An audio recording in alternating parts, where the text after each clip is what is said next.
this one yesterday. We're going to do it today.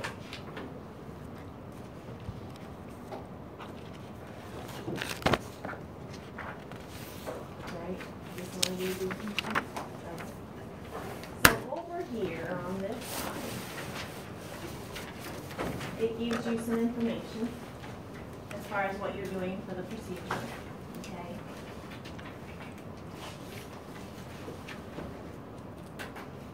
You see where it says linearity? Okay, so on your procedure yesterday, it also said linearity. Okay? We talked about linearity as being the acceptable range of an answer that you can report what the machine gives you. Okay? Or in our case, what we did manually. Okay? So if our linearity is up to 15, what does that mean? What is our low? 0. Okay, what is our high? 15. Exactly. So what the manufacturer has done, you remember the curve you made in hematology? You did 3 levels and you drew a curve, okay? So the manufacturer did that for you. So that curve is already incorporated in this procedure. Okay, so that's why we didn't have to do that. But we had to run a calibrator. So if that curve is drawn in the procedure, you run a calibrator. What was the value of our calibrator?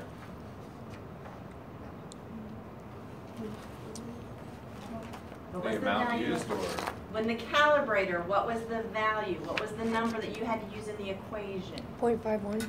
No. Doesn't it depend on oh what you yeah, got? 0.03 for use? micro. No. What did it depend on what you got off the spec? No. It went.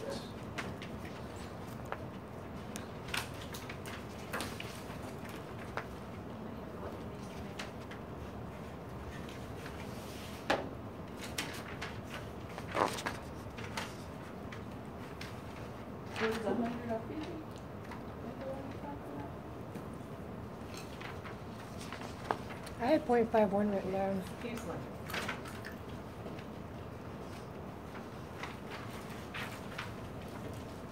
Okay, so this is our glucose from yesterday.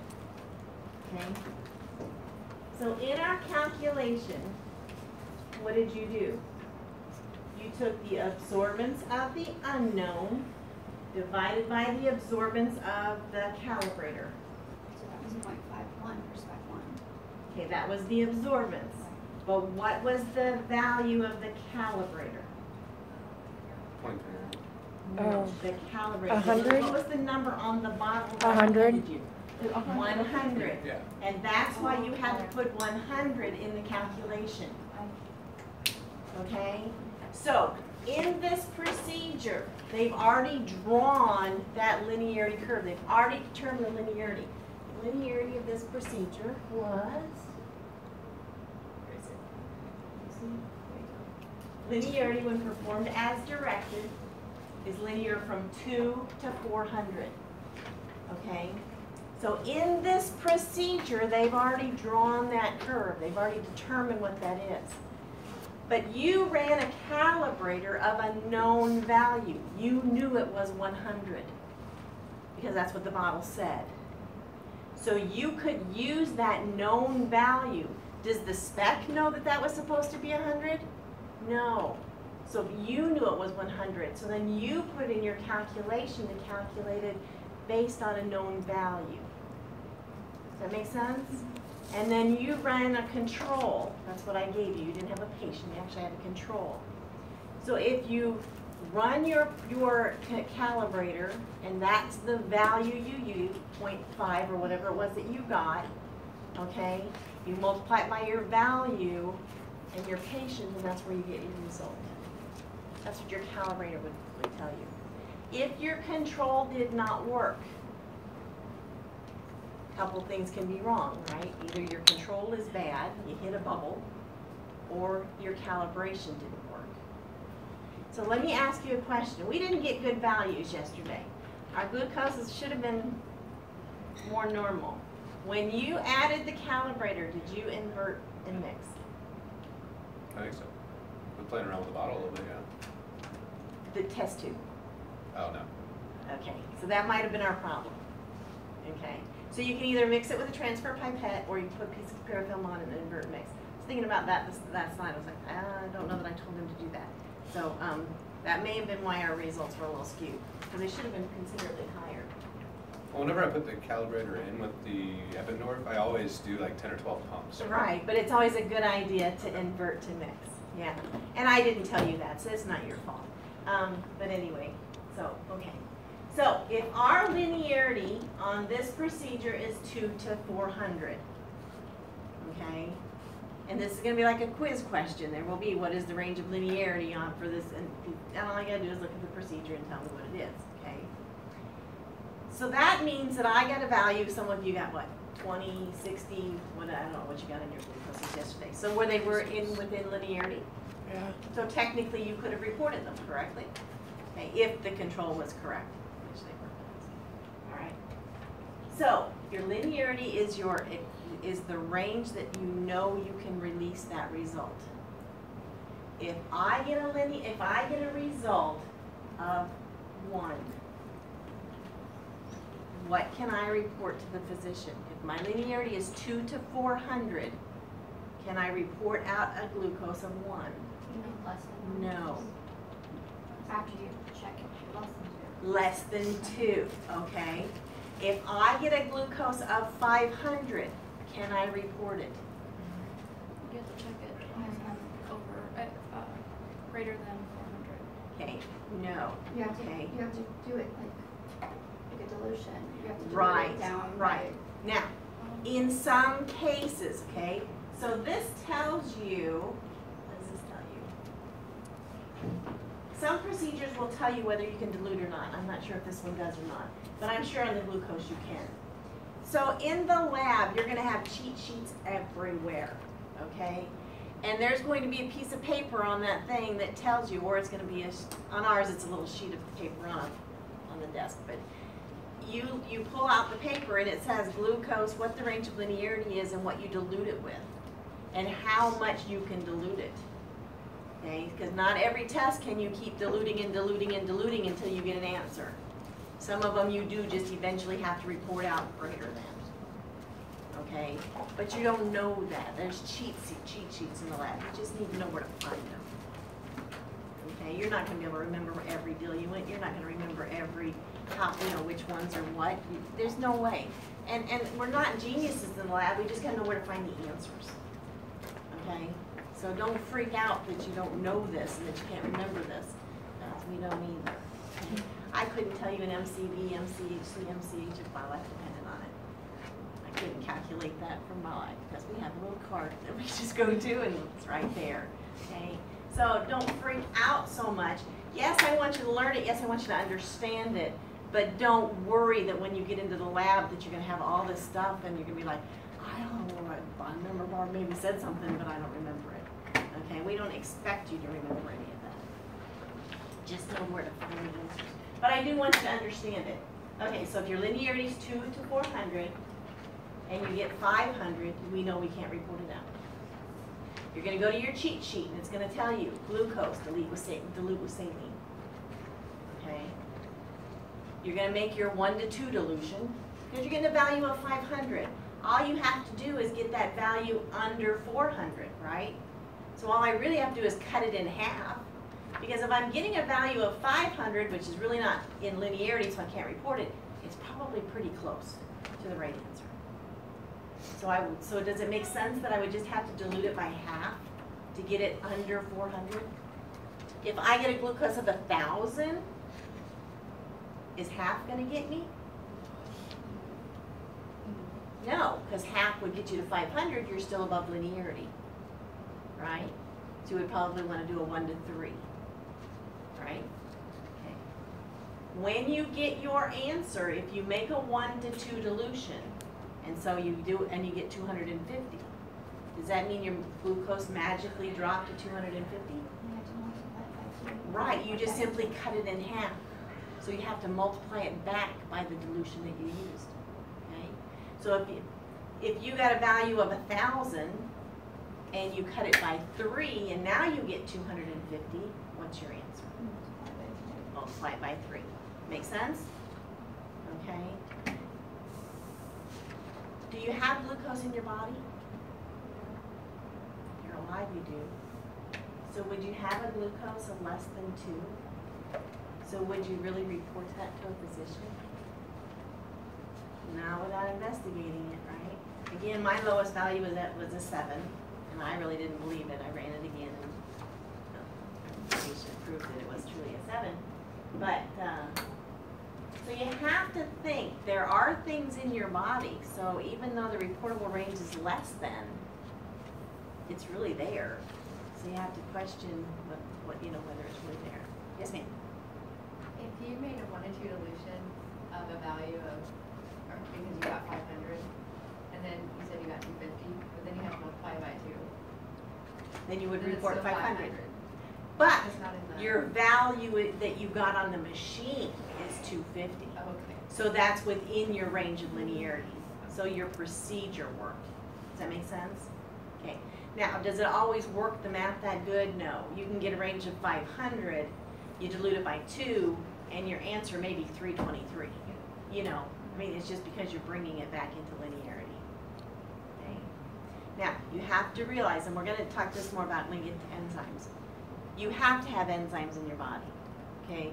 But your enzymes can peak very quickly. If you're having a heart attack, your enzymes are going to go sky high very quickly. Sometimes the machine gets a little confused when the value is so high, it doesn't know what to do. It will sometimes report out less than. So again, that's going to be your educated guess going, if you got a glucose and it's telling you that it's 0, you're going to be like, whoa, no, that's not right. So the first thing you want to do is repeat it, because again, a bubble or whatever, right? Then if it's still giving you 0, you want to do a dilution, because maybe it's so high that the machine doesn't know what to do with it. So enzymes are a big one for that, and we'll talk about that when we get to enzymes. Okay? So does that help at all? A little bit? Okay. So then the other thing we did yesterday was making the working reagent. We knew we had to have 1 part of reagent 1 and 5 parts of reagent 2. Okay. And so what we did was we counted how many mils we needed between everybody in the class. And we said exactly we needed 42, but we had, we got to give a little bubble room because that last person doesn't want to suck up a bubble. So we decided to go 50.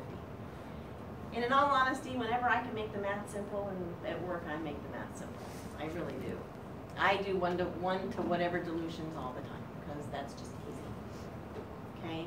So we just simply calculated. So then we said, okay, we needed it probably 50 would give us a little bit of bubble room. And so we just simply thought process, how many of the 1 and how many of the 5 would get us to 50? 10 and 40. You could do 10 and 40. Well, no, you couldn't, because that's not right. Because you had to do 1 and 5, so we did 8 and 40. Yeah. Yeah. So today it's a little bit easier. It's a 1 to 1. So it's 1 part of reagent 1 and 1 part of reagent 2. So we're still going to need our 42 mils, right? You still have a calibrator, you still have all the students. So we would do 50. So what would we want to do? How much do we want to put in? 25 and 25. And we said that you wanted to make the least amount of pipetting trips as possible, correct? So what pipettes are we going to get? Isn't there a 25 mil pipette? I don't know if there is or not. I think I have some 20s, but I don't know if there's a 25. 25 would be great, but I think I have some 20s. So you could do a 20 and a 5. Worst come to worst, you could do, 2 10s and a 5. That would get you 25. That's 3. 3, of course, is better, but again, I don't have a 15. I may have a 20 though. We'll look and see. Yes, ma'am. Is there any chance that do you have a worksheet up on Blackboard? I do. There is a math PowerPoint. It's a lab PowerPoint that gives you some lab map. But I didn't write that one. It was one that just actually came with the program. But Jean asked me to work some up so that she can incorporate it in 150. Just, you know, you do serial dilutions, but this again is more of your chemistry kind of dilutions. So, yeah, but I will. That's my project for the weekend if I survive. So, okay, so the other thing that she wanted me to talk about. Okay, so if you have a container, and this is something that you're very, very likely going to do. If you have a container that holds 100 mils of liquid, and you needed to make a 1 to 10 dilution, say a wash solution, and you wanted to make enough to fill that 100 mil container but not go over, how do you figure that out? So here's the easiest part, 1 to 10. To make a 1 to 10 dilution, what are you going to do? Yeah, your wash solution and you've got water. 1 to 10. 1 part of wash solution, right? To how many parts of water? 90. 9, exactly right. So to make a 1 to 10, it's just simply 1 plus 9, right? And that would give you 10. So if my jug will hold, oops, sorry, I didn't check it, 100 milliliters, and I need to make a 1 to 10 dilution that will make me 100 milliliters, what do I have to do? 10 to 90. Yes, it's that simple. 10 of your wash solution plus 90 of your water will give you 100 milliliters. Make sense?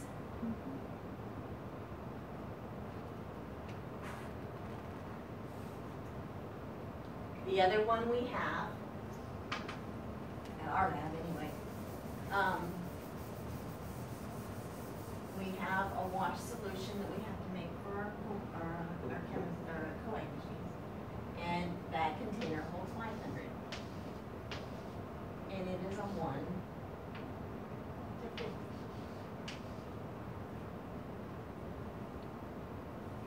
So what do you add? 1 part of your concentrate plus 49 of your water, but I need 500. So it's just simply 10 plus 100. Now, are we going to do this with a volumetric pipette? Oh, heavens no. You're going to go get a graduated cylinder, because this is just a wash solution. So yes, we got to make it good, but we don't have to make it exact. You're just going to go get a couple graduated cylinders, fill one up to 10, pour in your wash solution. You always do your concentrate first, because then as you add your diluent, it dilutes it. Because really be mixing that 500-gallon jug is not easy. How was when we did our solution yesterday, and you said it was 8 to 40 is what we did? Because it had to be a 1 to 5. How is that 1 to 5? It's actually 1 to 6. Yeah, that's what. Did we get it wrong? No, it's just. No, because you want 1 part of this and 1 part of that, so Right. it's actually a 1 to 6, which was confused. But Oh. I think that was the confusing Oh, part. okay. Sorry. Oh, okay. Does that make sense? So it wasn't, we weren't really trying to get a 1 to 5, we really wanted a 1 to 6. Right. Okay. By adding 1 part of reagent 1 plus 5 parts of the other, which gave you a 1 to 6. Okay, that makes a lot more sense. Okay. Yeah, I think that was the part that was Oh, throwing people okay, off, because okay, It was 1 sorry. part this plus 1 part that, and so we were thinking that that was the ratio Oh, instead okay. of doing the 1 to 6 Okay. solution. Okay. Better? Yes. Because, again, ask me, I've been doing chemistry for 30 years, and, you know, teaching it for, how long have I teaching it? Since 2001. And I just sometimes take for granted that you guys know this stuff, and I'm stupid, so just say, hey, Barb, go back up. Because Jean called, she's like, Barb, they're a little nervous. I was like, okay, okay, I didn't mean to be. So does that help at all? So today we're going to do the calcium. You have an acid reagent and a color reagent, and they're just simply 1 to 1. And so we know we need 50, so we'll need 25 of the one and 25 of the other, and we'll figure out what pipettes we have to get us as close as we can get us. Now we will do numerous dilutions. And then the procedure is pretty much the same. I don't know if this one we have to cook or not. I wanted to get you one where we had to make a working reagent, and the other one was really It says complicated. incubate for a minute. I'm sorry? It says incubate for a minute. At 37. Okay, so we'll have to turn it. It won't turn that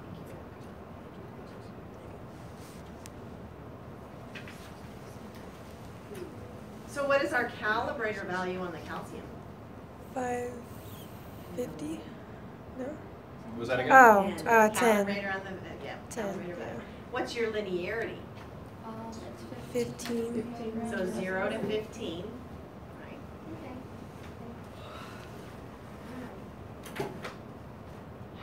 Any other questions on what you might be quizzed on before? What? Oh, no. Oh, No, I spider test, your tumor marker test or whatever. I had a question. Well, you talking about the test for tomorrow? Tomorrow. Okay, I kind of not understand the C-peptide and insulin. I was trying to get what you guys were saying, but I didn't hear it for real because I heard her say it low, and then you said, I got it recorded though. Okay, so it's pretty simple, right? Okay, so your pancreas excretes a C-peptide that's attached to an insulin, okay? The C-peptide portion is inactive. It doesn't do anything. Your body needs the insulin, okay? So your body basically cuts it in half, cleaves it. The insulin is then used by your body, okay? The C-peptide just floats around going, I don't know what to do. I guess eventually your kidneys will clear it or something. I don't exactly know what happens to it. Okay. So if you're a diabetic and we are giving you insulin, we're giving you a shot of insulin, is there any point in us giving you the C-peptide? No, because it doesn't do anything, right? We're just going to give you the manufactured insulin, okay? So if I draw your blood and I test your insulin level, and I test your C-peptide level, and this is very low, what is that telling me? That you injected it? That your insulin is from the injection. Correct. If your insulin was normal and your C-peptide were normal, what would that tell me? Your body produced it. I'm going back to that. Oh, okay. Is that okay? That's fine. Okay. Are you still correcting the volumes of the standard and the unknown? Are you multiplying it by 6 on this?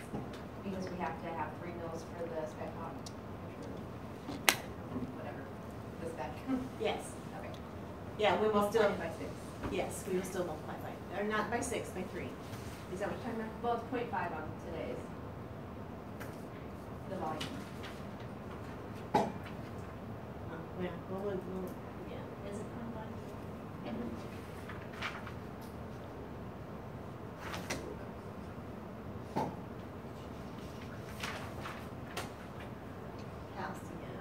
Yes, you're right, 0.5, but we're still gonna go to 3. So what are we gonna do for our standard in our patient? Are we gonna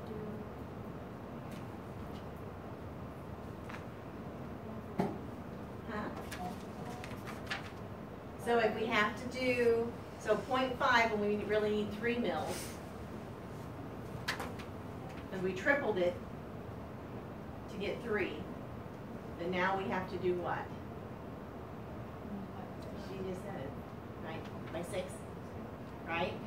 So then with our standard in our patient, what are we gonna multiply it by? So we have to do 60, right? Instead of 10. Is that right? Yeah, 60, Don't make this hard. 60 microliters. So we need 3 mils and we're getting 5, or 0.5. Procedure says 0.5. So that would be 6.5s. So then we would need 6.1s, which would be 60. Right. Yeah, so 3 mils of reagent and 60 mils of patient, or your inject. It says 0.01, not 0.1.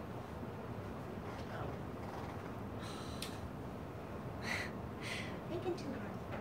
We're No, not. that's right. That'd be microliters. This is mils and this is microliters. Okay, yeah. You're right. That's microliters. My units are wrong. Yeah, 60 mils would never fit in our test tube.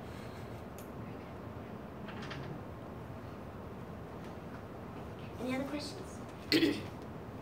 Barb, if you had normal C-peptides and an elevated insulin, is that indicative if somebody got an insulin shot or more insulin than they needed? You got it. Okay, and you would give them glucose to bring that insulin back down?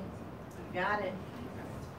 They don't give you glucose to actually bring that down. They actually give you potassium, believe it or not. But that's a nursing problem, not our problem. Because I actually asked that question once. What do you do if you give them too much? You actually have to give them potassium and bring it down. Is that why they tell diabetics to eat bananas? Well, that's for some of the reason because they do this. But they will. I mean, if they do, you can give them like orange juice or something to help bring up their blood sugar. But that's not usually because they're getting too much insulin. I asked that question when I seen yours. That's what he told me. So maybe it's the wrong answer. I don't know. I hadn't seen it in a book. But I got it. It's not something you're gonna ask us. Yeah. I know it's coming up, but one of them I know is the blue cross. Something that you're supposed to put on. What PowerPoint are you doing?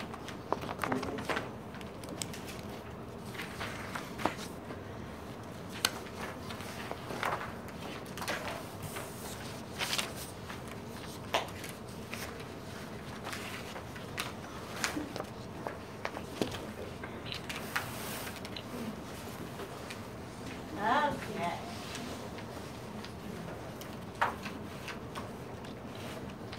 There were lipids in your lipoproteins. So on the back of that Chem 8 sheet that or not on the back, but on the Chem 8 sheet I gave you with normal values, I gave you a lipid panel. So you'll be able to fill that in today.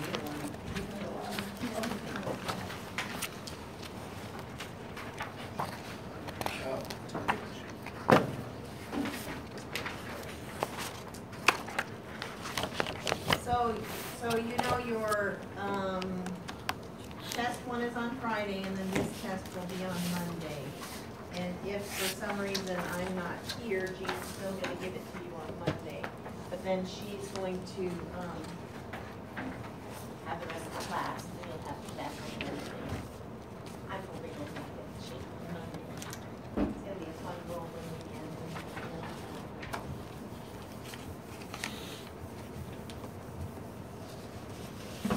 So, what is your lipid panel?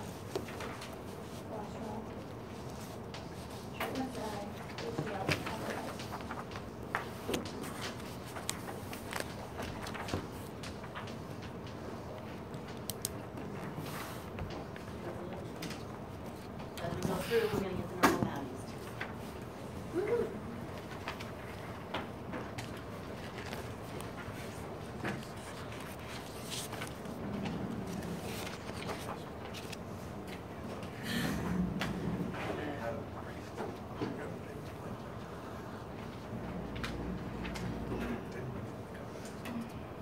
So lipids are a very large, fluffy molecule. And they are hydrophobic. And what does that mean? They don't like water. What, hydrophobic? Hydrophobic. They don't like water. They don't like water. And you know this because you make oil and vinegar dressing and you add a little bit of water to it and you let it sit in the refrigerator, and when you go back, what happens to it? Separates. All the stuff's at the bottom and all that fats at the top. Correct. That's why I buy fat-free salad dressing, because I'm not paying on it. Yes, hydrophobic and no. They are soluble in non-polar solvents like hexane, chloroform. Okay? But again, not soluble in water. So lipidemia, when we use the word lipidemia, that just means you have a high level of fat in your blood. Okay? What this can cause is lipemia, what we call lipemia, which is a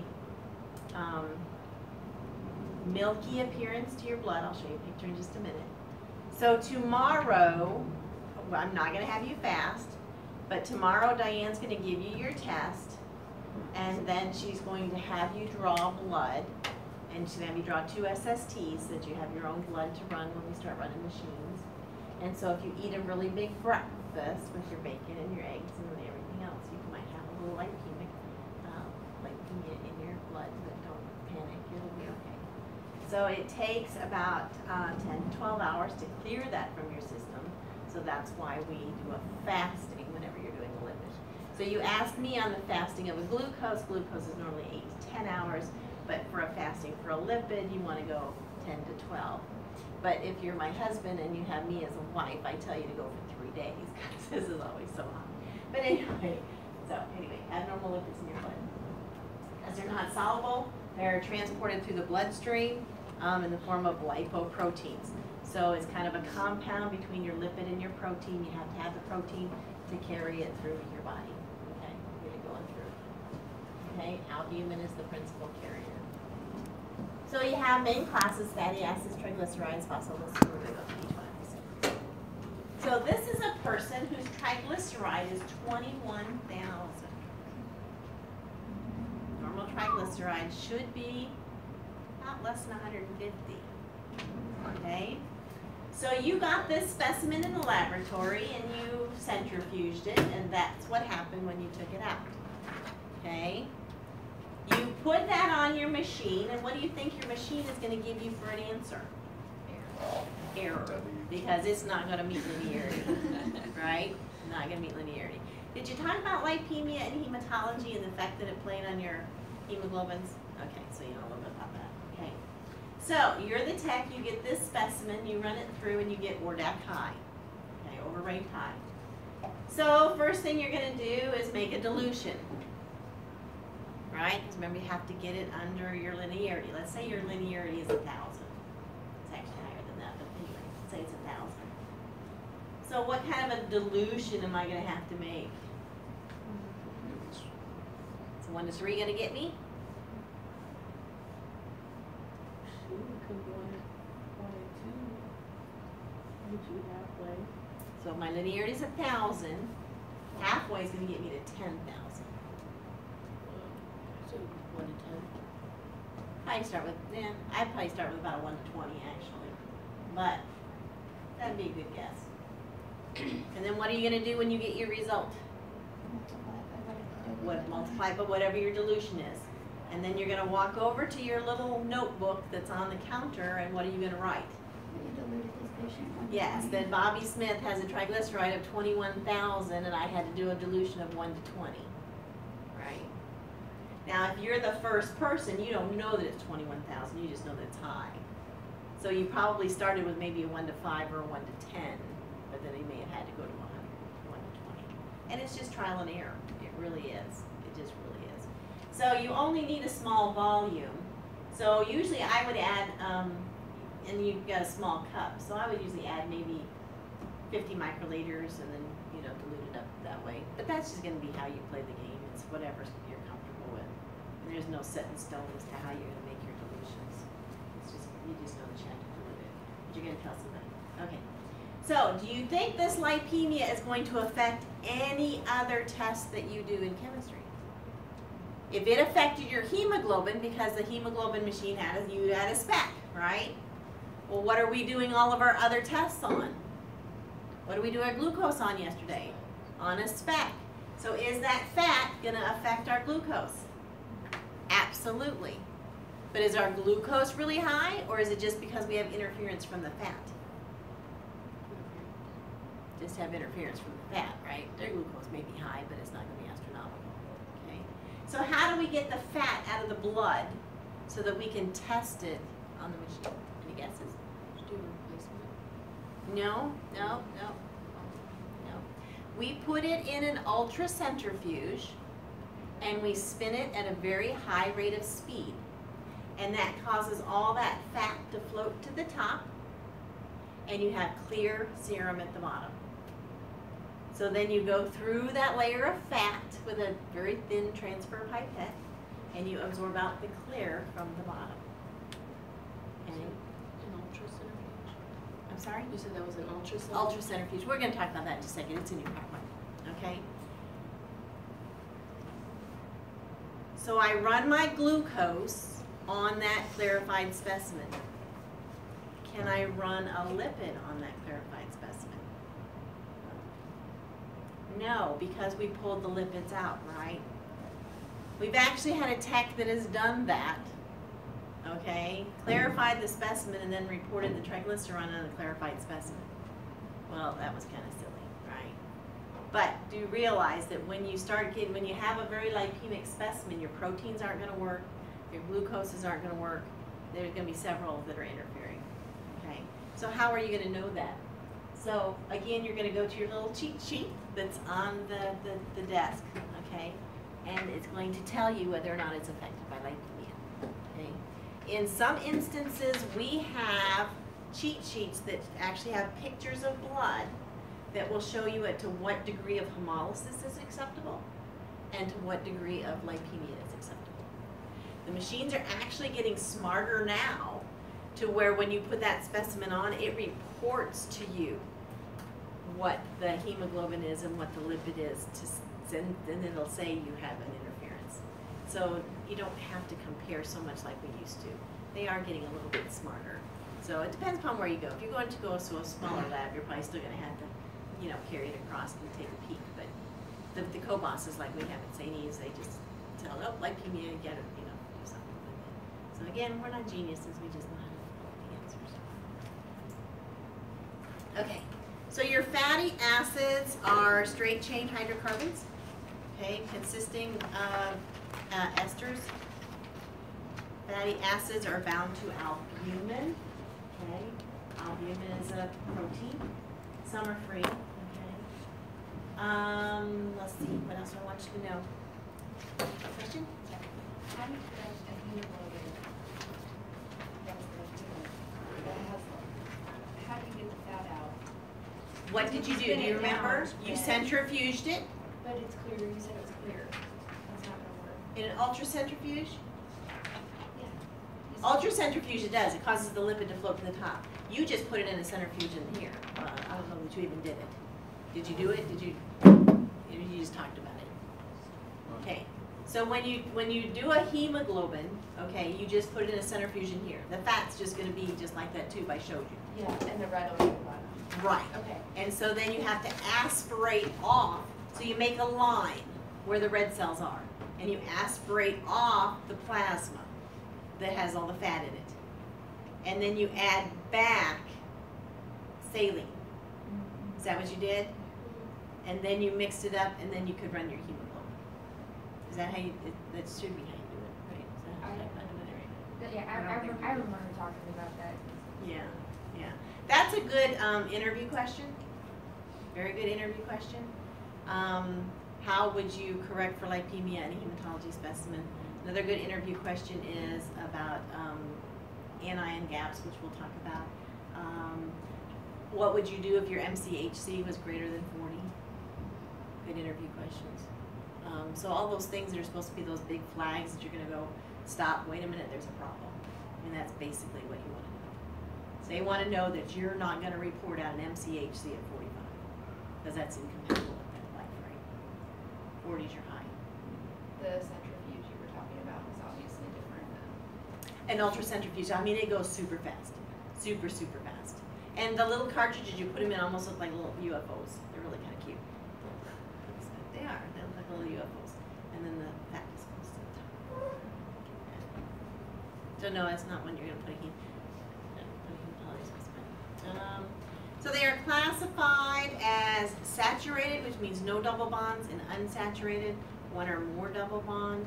Again, I don't want to read all this to you. You can read it. I'm just going to give you the high points. Carbon-to-carbon double bond in the cis form, okay?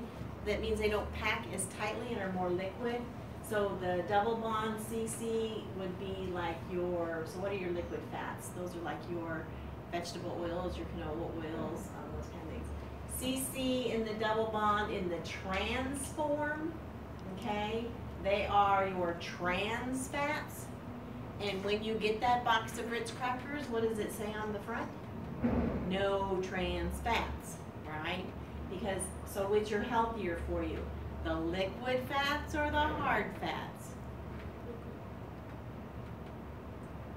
You want to use the liquid fat in the C term formation versus the hard fat, because that's what's going to clog your arteries and that's what's going to cause your problems, right?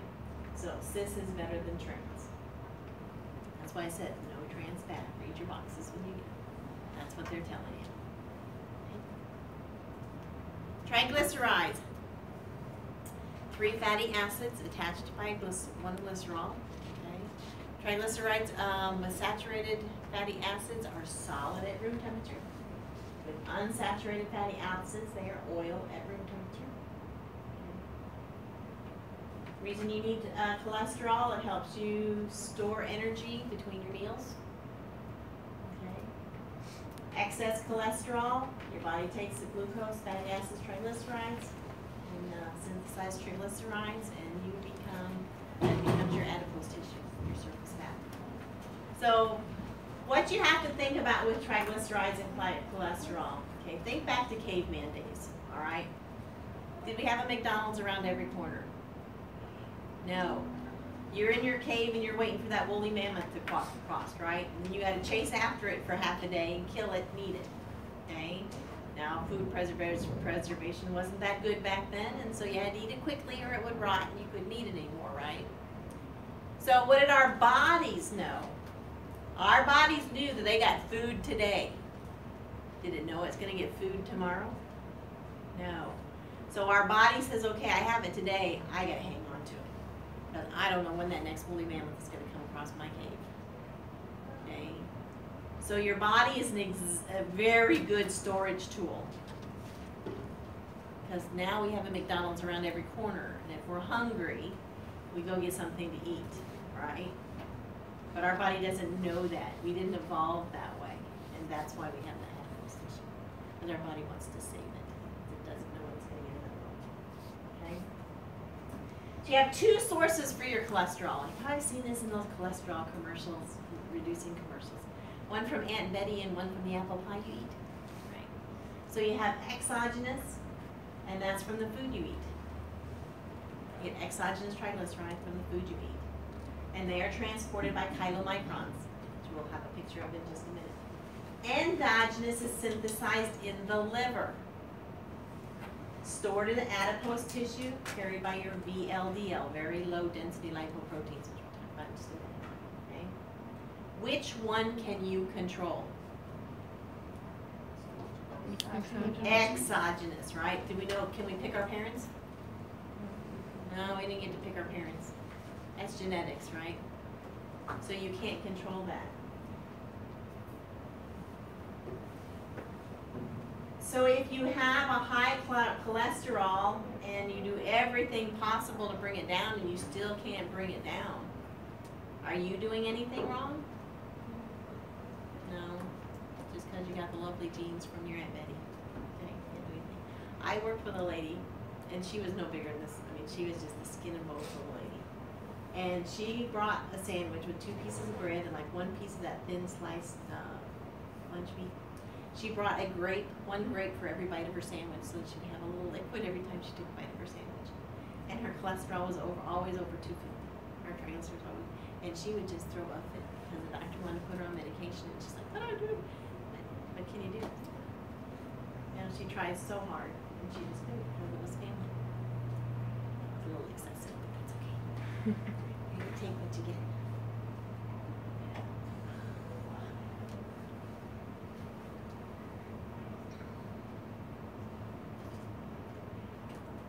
Okay, your phospholipids, they are 2 esterified fatty acids with a phospholipid head group, and it gets its name from whatever head group is put on it, and that's how they're kind of named. You have a phospholipid that's a constituent of your platelets and a structural part of cell membranes. That's just about phospholipids. Cholesterol. Lovely cholesterol. You know your cholesterol number? You guys are young. They don't really start beating me up on that until you hit about 35. But you should know your cholesterol number. Okay. So solid body temperature, principal body sterol, which means you have to have cholesterol to produce hormones. Okay, which you're going to tell me all about in your endocrinology. You guys figured that out yet? No? No? Oh wait, it's a toughie. You have to have cholesterol in your cell membrane because that's what makes you waterproof. If we did not have cholesterol in our membrane, we go in, take a shower, and we come out as a sponge ball. You know, you go swimming and you weigh in 600 pounds when you get out. That makes you waterproof. So when you take a shower, the water rolls off you, right? That's your cholesterol. So do you want to have zero cholesterol? No. So we have a normal value. You want it less than, but you still need cholesterol. Aids in bile acid synthesis and vitamin D synthesis. So vitamin D, you know, is your sunshine vitamin, right? But it's not just a matter of going out for 15 minutes in the sunshine, which is what they tell you, oh, to get your adequate vitamin D levels, just go out in the sun for 15 minutes. There's a lot of things that have to happen to get your vitamin D level to normal. So you have to have the sunlight, but you have to have the receptor on your skin to absorb the sunlight, and you have to have the cholesterol that will convert it to vitamin D. So if you're low levels of vitamin D, don't think it's just because you're not getting enough sun and don't get skin cancer. There's a whole lot of other things that take place. And with all the talk with vitamin D these days that we're just not getting enough, a supplement would probably be a good idea if you're not a sun person, and I'm really not. I take 5,000 milligrams a day, and that's what keeps me normal. So figure that one out on your own. Again, precursor of steroid hormones. Those are the hormones that you're going to be talking about in your endocrinology lecture. And so without cholesterol, you can't make hormones, and hormones are what make us run, right? Sources: you ingest in food, you eat it. Your liver will produce about 500 to 1,000 milligrams a day from acetyl-CoA. Acetyl-CoA is a coenzyme. We'll talk about when we get to the enzyme lecture. Okay. So again, your liver. So are you eating it? No, your body's just producing it. Your levels are high.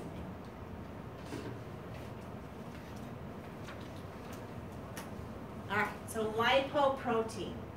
We said to get your lipid around your body, it had to be bound to a protein, a carrier protein, okay? So when you take the lipid and you add the protein, it becomes a lipoprotein, bound substance, okay, carrier. Outer membrane of your lipoproteins is an apolipoprotein, and they're A, B, C, D, and E, of the different ones. You can have a lipid core, and you have the outer core, and depending upon how much liquid you have in the core, depends upon how bad that fat is for you. The more protein, the better for you. The more fat, the worse for you. So we'll talk about that in a second, okay? Liver, again, site of synthesis. So your liver makes it and does all that good stuff too. All right. Classification. They are determined by their density. Where do they float? And we classify this by ultracentrifugation, what we were talking about before. We put it in a centrifuge and we spin it very, very high rate of speed, and it will separate out our lipoproteins by density, okay? Your chylomicrons, I call them your fluffy fat. Your chylomicrons are your lowest density, but they're the largest particle. Kind of like that dust bunny that sits under your bed. You know, it's kind of like big, but it's light.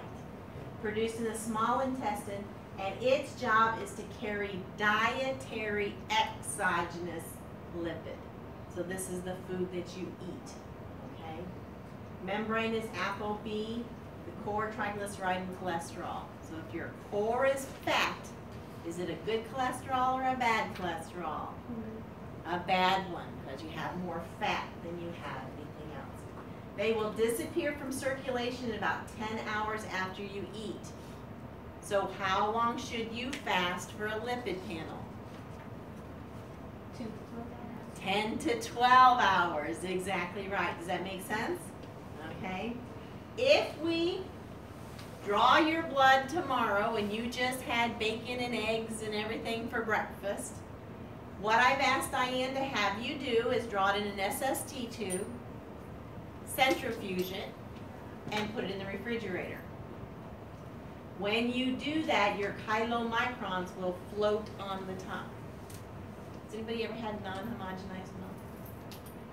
The fat floats on the cream?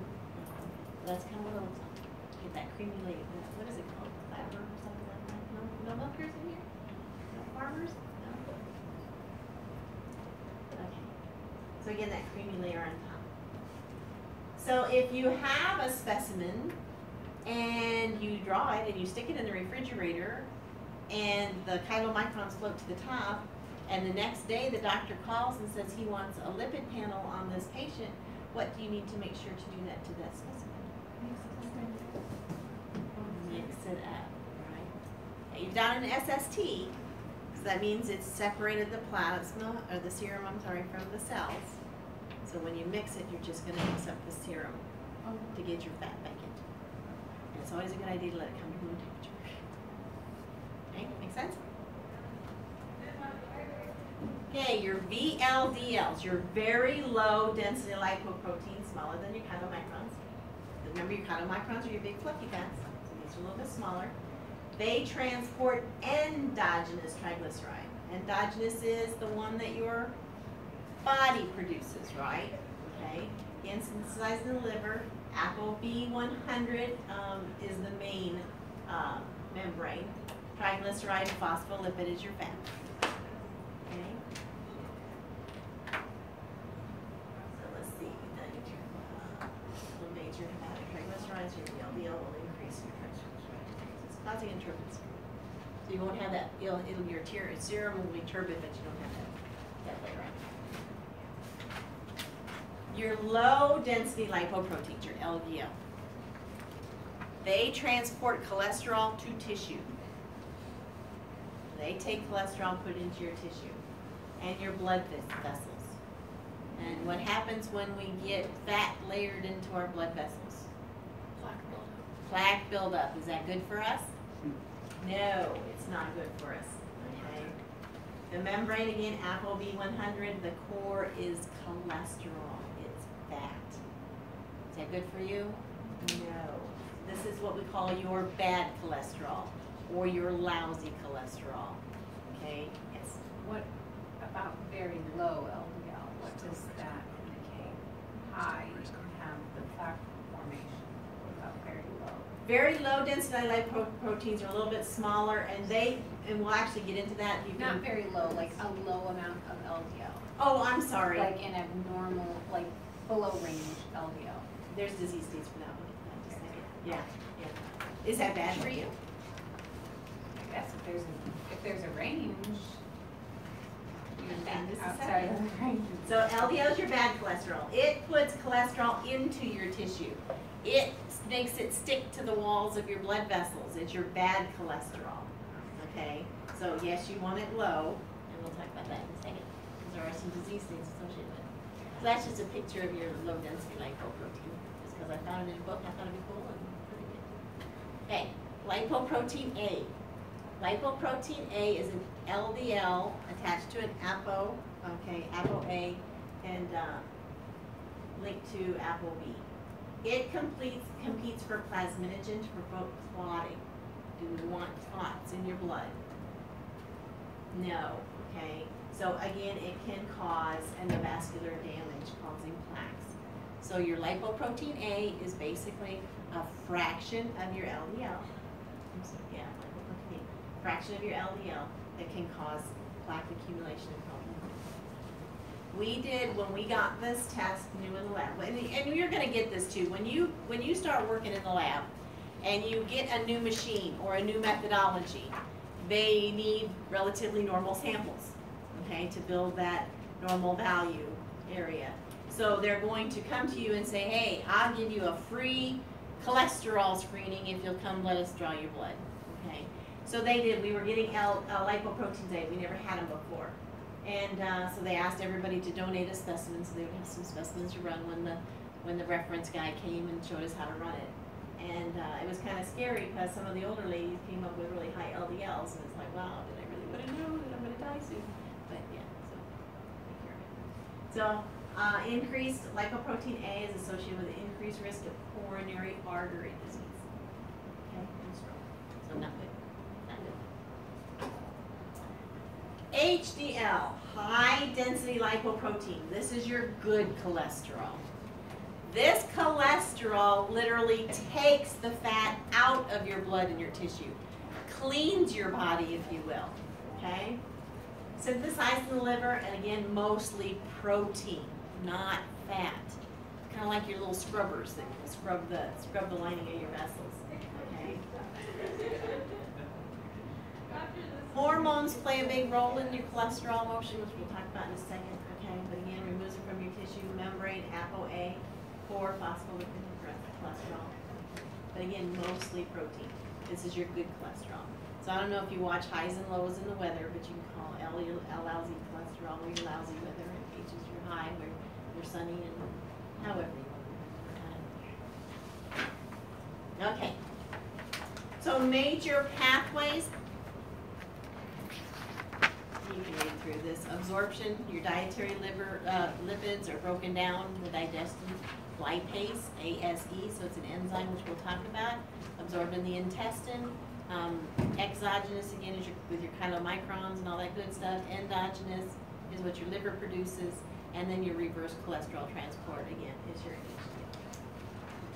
That's kind of like what we just talked about. But HDL is your good cholesterol, take it out. Okay. So here are your reference ranges to put on the back of your sheet. Your total cholesterol, you want some cholesterol, but you'd like it less. You want it between 140 and 200. That less than sign should not be there. I'm so sorry. Okay, so 140 to 200. Here, 140 to 200. Because remember, you do want some cholesterol. Is desirable. So if you go have your blood drawn and your cholesterol level's 180, the doctor's going to say, "Ooh, you're doing a good job. Keep doing what you're doing." If you go to the doctor and he draws your blood and your blood is 205, he's going to tell you start exercising and watch what you eat. So you are considered borderline. Anything greater than 240 we consider high, and at that point he's probably going to give you a prescription for a cholesterol reducing medication. Okay. My sister had a problem with that. She was like 245 and he wanted to instantly put her on medication without even giving her a chance. And so she got on her little Wii and she lost 45 pounds and brought her cholesterol down and said, I'm going to take the medication. So, wake up call. Okay. Your cholesterol divided by your HDL calculation, you should be less than 4.5. Your triglyceride, you want between 60 and 150. That's your desirable. Borderline 150 to 199. Greater than 200 is high. My husband's was 600 and something when they finally put him on medication. Even with medication, he's still over 300. But triglycerides are all about your sugars. It really is all about your sugars. Eating too much sugar at one time, body wants to store it. Your LDL, 40 to 75. Now for your HDL, the values in most chemistry controls, the value for male and female are not different. There, you know how hematology, you had male and you had female and you had children and you had, neonates and all that good stuff. Chemistry, it's not that way. There are very few that the normal values are different for male and female. HDL does happen to be one of those. They tend to want females to have a little higher normal than males. But what I did was just wrapped in the low normal for males with the high end for females. So it's kind of like one range for both male and female. If that makes any sense. So it is a little bit different. Uric acid is a little bit different, some other ones too, but not very many. Okay, so the higher your HDL, the better, because that's the one that cleans it out. How do you raise your HDL? Exercise, olive oil, avocados, eating certain foods will actually raise your HDL. My HDL was 32, and my doctor had a fit. So she made me, and I'd never done olive oil before. I thought it would have a strong taste, so I never did it. And I actually kind of got to where I liked it. And I like avocados if it's in guacamole, so I just left out the sour cream and just did the guacamole with, tomatoes and onions and whatever. And exercise, I got a treadmill, and I walked my treadmill every day. And when I went back the next year, it was 33. And I said, it's not worth it. And whatever I am, I'm going to just eat. I do still like olive oil, though. But anyway, so it's very hard to bring up. LDL, you want low. Again, 50 to 130, less than 100 is desirable. You got your borderlines and your highs there. So factors that influence, you know this. Yes, ma'am. Sorry. HDL is mostly composed of protein, but eating protein won't elevate it. I'm sorry? HDL, you said it was mostly protein, but eating protein won't elevate it? No, no. Well, that'd be nice though, I've eaten peanuts all day long. Although they do say certain nuts and things can help with your HDL, like certain, I'll probably tell you the wrong ones, but I don't know, but there is I think pistachios are one that will help. I'm sorry? Probably the expensive ones. Yeah, pistachios. Yeah, I know my husband eats one. It's healthy for it. But it's got the stuff in there I don't like. I don't like cashews. Anyway, so hereditary factors and influences, and we've talked about all these. Heredity, your genes, who your parents are, your diet, obesity, alcohol consumption, smoking, exercise. Estrogen and related hormones, okay, how the hormones play a role. Men, you know, have testosterone. Women have estrogen, okay? Estrogen actually removes the cholesterol from your body. Testosterone actually causes the fat to stay in your body because you got to go chase the woolly mammoth to bring us dinner, right? Okay? But we need to be able to get rid of that cholesterol, for one, in our breast milk, right? Because if we have to feed a baby and make a baby nice and strong, we don't want our body to hang on to it, right? We want to be able to give it up. So, again, estrogen and related hormones. So, what happens when women hit menopause?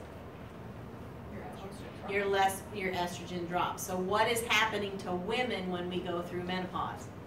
We're getting more instances of heart disease, simply because our estrogen is dropping, because we're living longer. Okay, so that's your correlation there. Lipid disorders. Okay, here we go. Here's your problems. Here's your diseases. Hyperlipoproteinemias, which you mean you have an elevation in one or more lipoprotein class. What are your lipoprotein classes?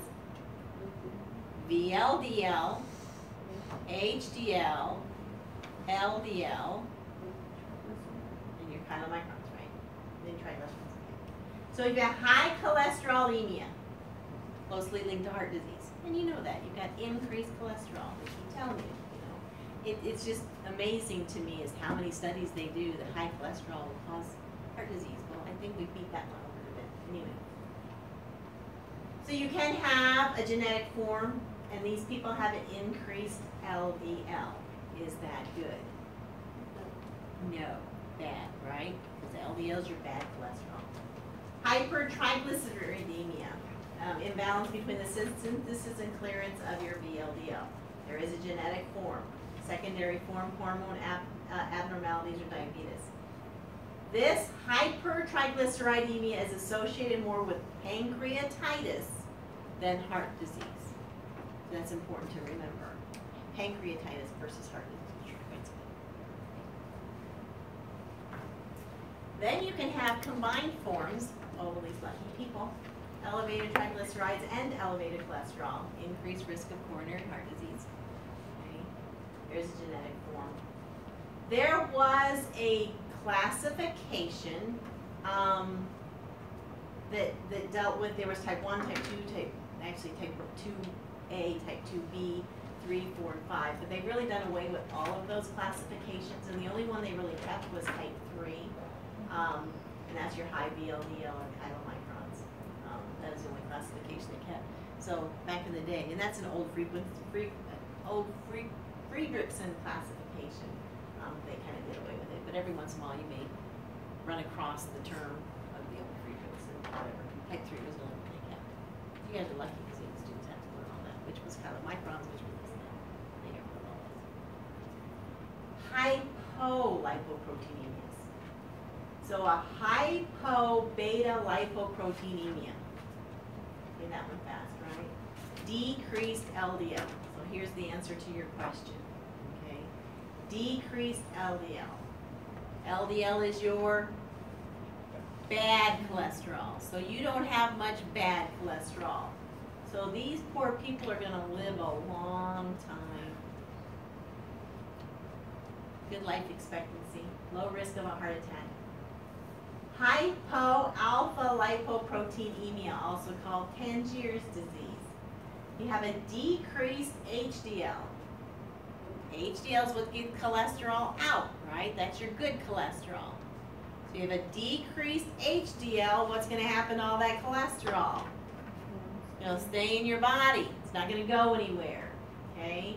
So you have a risk of premature coronary heart disease, again, Tangier's disease.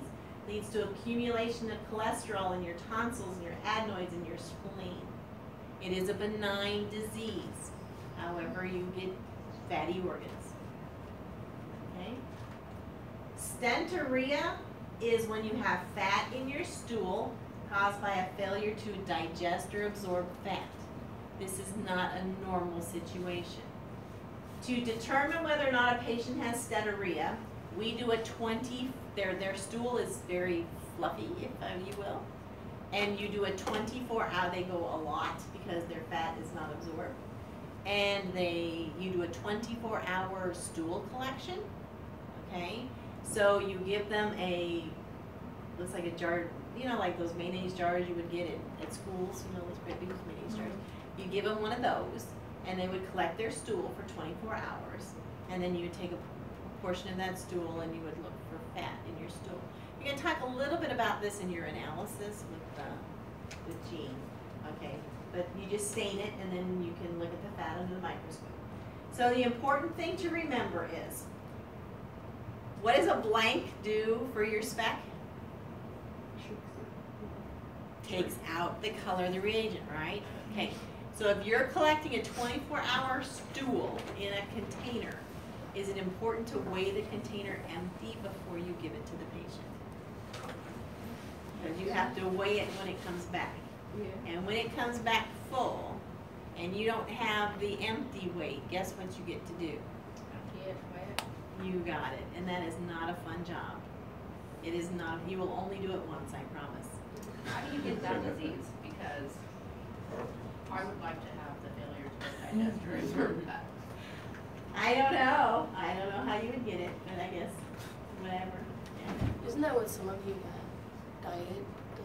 There is a diet pill out there, I think, isn't there? I don't know what the name of it is, but it does cause your fat not to be absorbed, and it passes right through. But I think it causes icky things to happen too, where you can have really runny, leaky.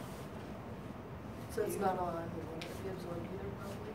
It's what? It's not a lot of water to be absorbed either, probably? Water, yes, but that fat that makes it, you know. Yeah. There is a diet out there, but it actually gives you a warning that it'll cause anal leakage and that they tell you to take extra clothes and stuff, but yeah, because of You don't have to. kind of icky. Anyway, yeah.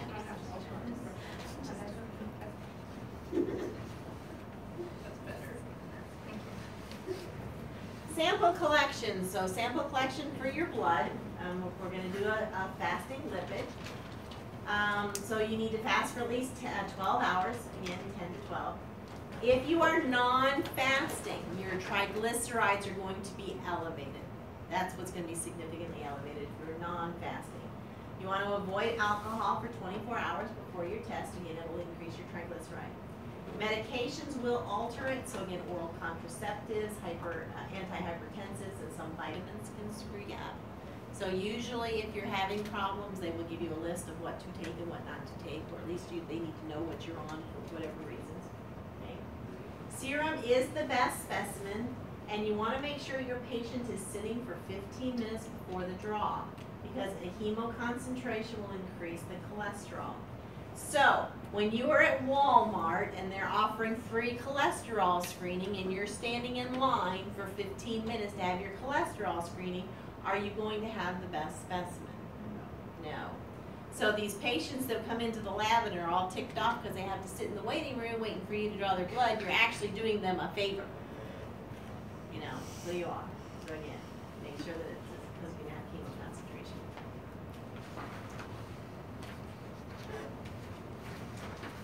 One other thing, so again, triglycerides are increased with your non-fasting. Cholesterol is the least affected by non-fasting. So cholesterol is the least affected because that takes so longer to get into your blood. So how are we going to do it in the lab?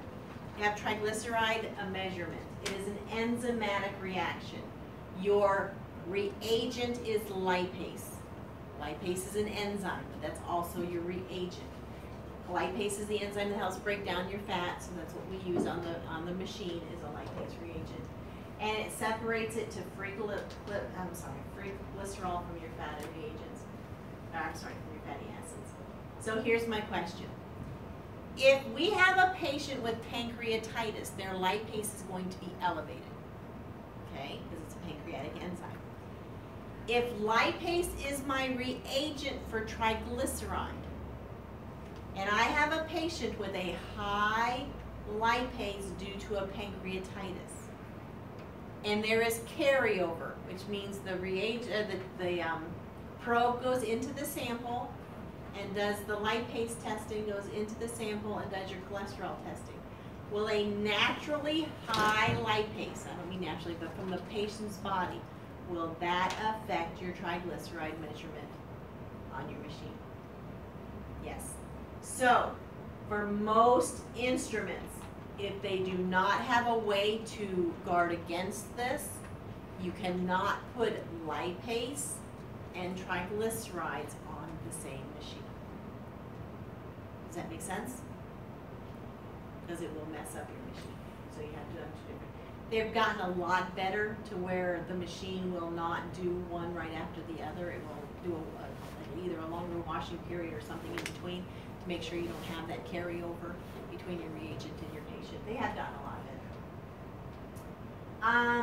Let's see, cholesterol tells you what the Lieberman-Buchard color reagent. In horseradish, peroxidase, whoever figured that one out. Vitamin C and bilirubin will interfere.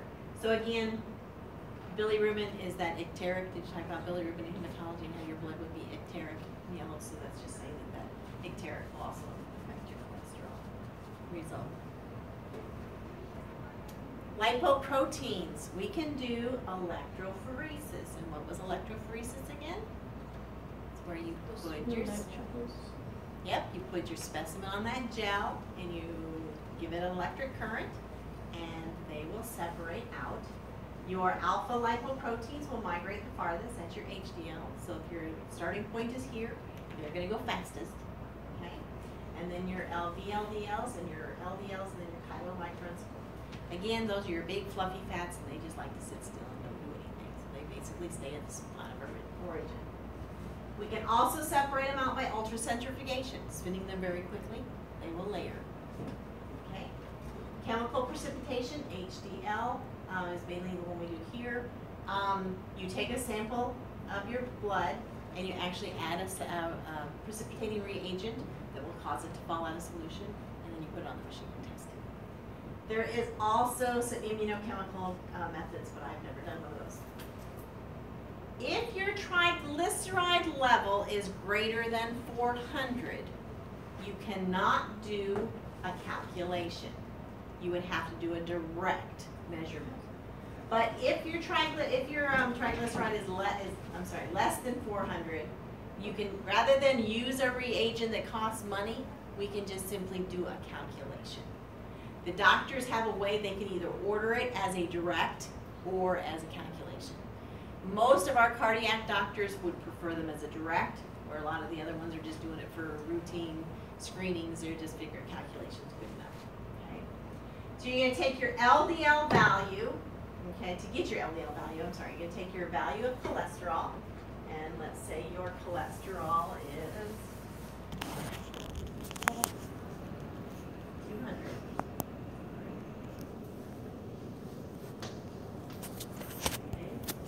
Minus your HDL, minus your triglyceride, divided by 5. And I know I don't have the parentheses in there. You take your cholesterol, so let's say the HDL is 50, and your triglyceride is 3. Divide that by 5.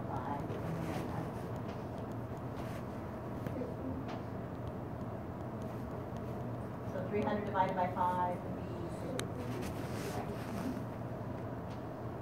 Oh, 50 minus 6.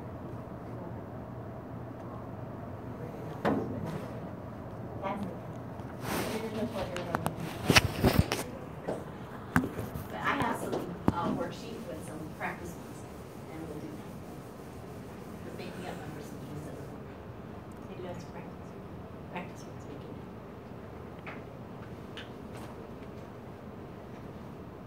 again, it's important to remember that you cannot do a calculated, if your triglyceride is greater than 400. Well, I have my brackets around the wrong place, that's what I do. Okay. I have some worksheets, we'll do those. All right, so there is something called the Framingham study. This started in the 1970s. It is still ongoing today. Okay, I actually heard about a year ago the latest data, and it's still exactly the same. But it's still going on today.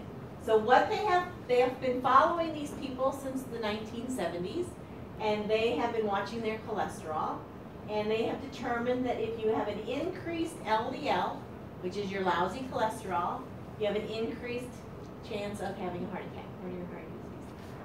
Heard that before? But they're still proving it. If you have an increased HDL, you have a decreased risk of coronary heart disease. There's wasting our taxpayers' money to determine. Coronary heart disease, oh,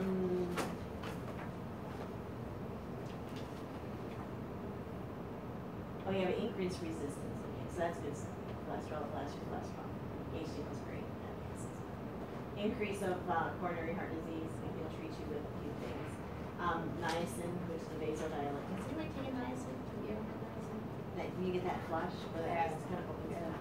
Yeah, they tend to like that. So again, opens things up to kind of clear out your artery. Yeah. So anyway, just read through that. Moving there. That's it. So.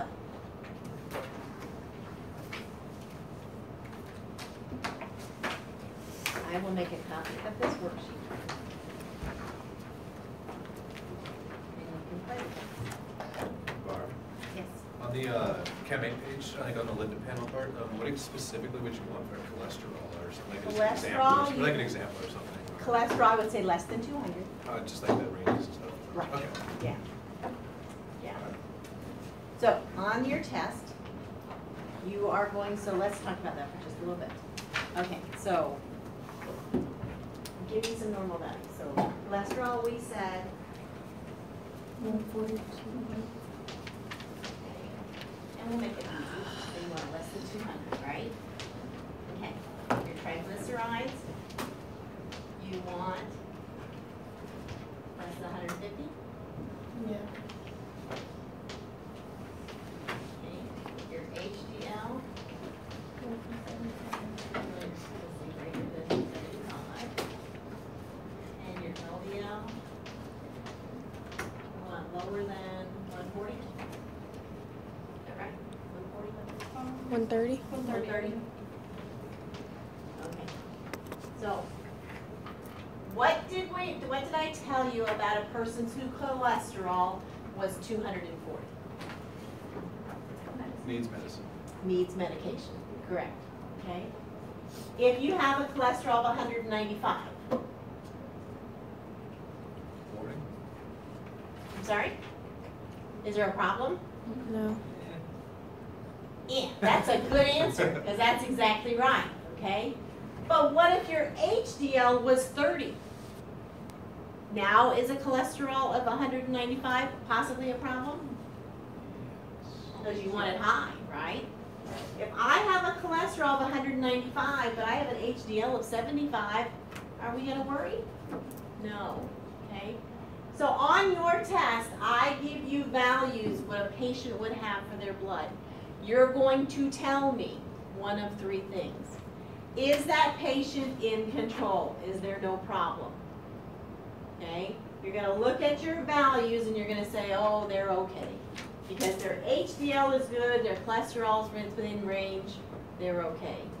If my cholesterol were 250 and my triglycerides were 600, what is the patient's problem? What are they going to do for that patient? Is diet and exercise just going to help? No, they're going to need medication, correct? Okay, so you're going to look at the values. You're going to tell me, is this patient okay? Does this patient just need to go on diet and exercise? And how would we know that? Borderline. You got good HDL, right?